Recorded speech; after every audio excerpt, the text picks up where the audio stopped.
Alright, so I suppose next up in my little repertoire of things that I want to discuss here, I want to talk about screen calls. I feel like they are probably, aside from deal flow and actually having the opportunities coming in, screening calls are probably the most important part of your M&A process, because this is actually where you get to meet the person for the first time, and you can't have a second shot at a first impression, right? So I just want to really quickly go over what I do with screening calls and how I approach them. So the first thing that I do is, if I have a seller who comes back to me, says that they're potentially interested in selling the business, usually they haven't thought about it before, or it's maybe, a seed of a conversation, and they come back to me and they say something like, yeah, we're maybe interested in the conversation, but we're not really sure how an exit is going to look, and that's cool with me.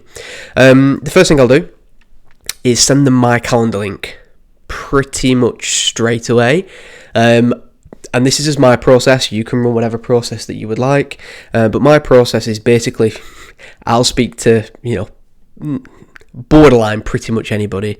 I will do a very quick look on company's house. If you're in the UK, I'll do a very quick look on company's house, just to understand a little bit about the accounts for that business, and I'll also do a very quick look on LinkedIn. Usually on LinkedIn you can see company headcount, so you can see how many people are within that organisation. So if you have a look and there's only one person that works there, you can get an understanding that this is probably going to be a smaller business. Not to say that those could fit your criteria. I've definitely sat those calls before, but at least it gives you a size of the business that you're going to be speaking to. But other than that, I'll pretty much send my calendar link out to almost everybody. On an average day, I'll probably sit maybe 4 seller conversations a day, sometimes as many as 8. So that gives you an idea of the amount of conversations that I'm having anyway. The second thing is, I really wouldn't worry about the financials. I just wouldn't worry about them. I would only worry about them if they were super small or absolutely huge. The only thing I would maybe think about is, does this opportunity excite you? And also, is this going to be an opportunity that's worth your time? So again, just another example, I was speaking to a business the other day, and the size of the opportunity would only be a few $100,000 a year, which is better than nothing, right? But the actual size of the opportunity couldn't get me excited. And another thing to think about as well is, does the actual opportunity itself excite you? Because if it doesn't, there's no point actually going through the process. Or even if they don't need your help either, then that's also something that's not really much point even entertaining. So one of the big things that I look for when I'm on screening calls is, do they need help with marketing and sales? Because if they do, most businesses do. If they do, then I know for pretty much a fact that I can add some value to that business. And then I suppose the final thing when it comes to screening calls, and again, this is just what I do. You can do whatever you would like.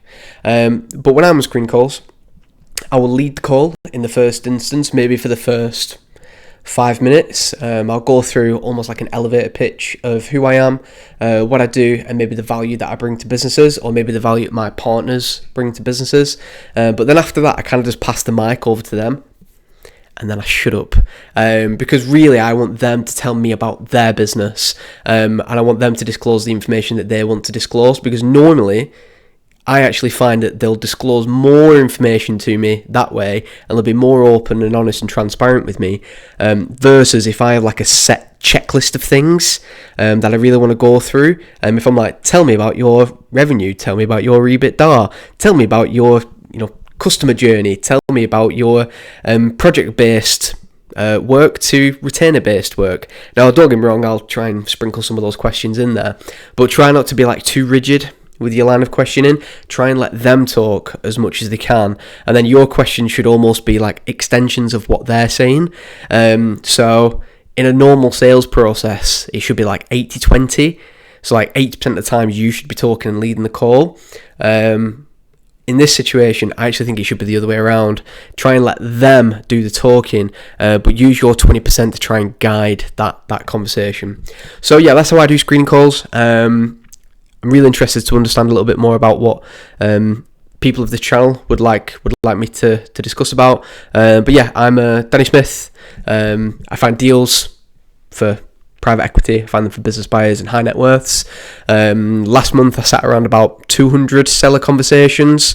So that's 200 people, last month that reached out to me and said, yeah, we're potentially interested in having a conversation. So, I'm fairly long in the tooth at this point with not just finding deals, but also sitting screening calls as well and going through the whole M&A process.